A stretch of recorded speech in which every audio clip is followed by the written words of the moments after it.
Cabdiwaaxid Axmed waa wiilkay dhashay hooyo Raaxa Axmed Cali oo 82 sano jir xanuunsanaysa iyada iyo gabar ayeeye u ahayd oo Cabdiwaaxid dhalay iyo laba wiil oo kale oo dhalinyaro ah ay ciidamada misoom ku toogteen gobolka Shabeellaha Hoose.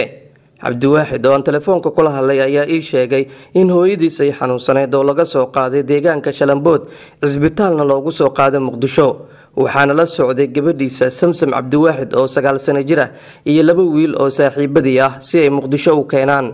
laakiin waxa gaarigii ay la socdeen ka degsaday oo toogtay ciidamada misoom ee ku sugan gobolkaasi. Cabdiwaaxid ayaa ka sheekeynaya sida ay wax u dhaceen.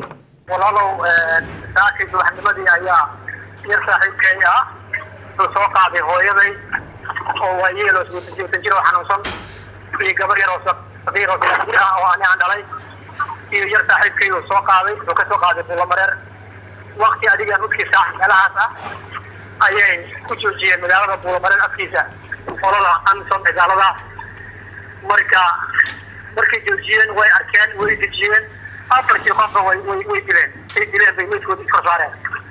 hay dadka ay dileen maxay kala haayeen? waa hooyadii oo 7 jir gabar aan dhalay oo 9 jir iyo laba wiil oo saaxiibadii oo gaariga ku waday.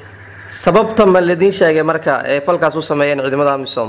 walaalow ciidamada adiga sababta ku sheegay sabab laakiin nacayb daran oo ay u qabaan dadka Soomaalida ay u qabaan weeye waa falkii saddexaad oo Buulamareer ay ku sameynayaan oo noocaas oo kale oo saddex gudahooda ay ku sameynayaan saddex inay ku direen habeen dhawato.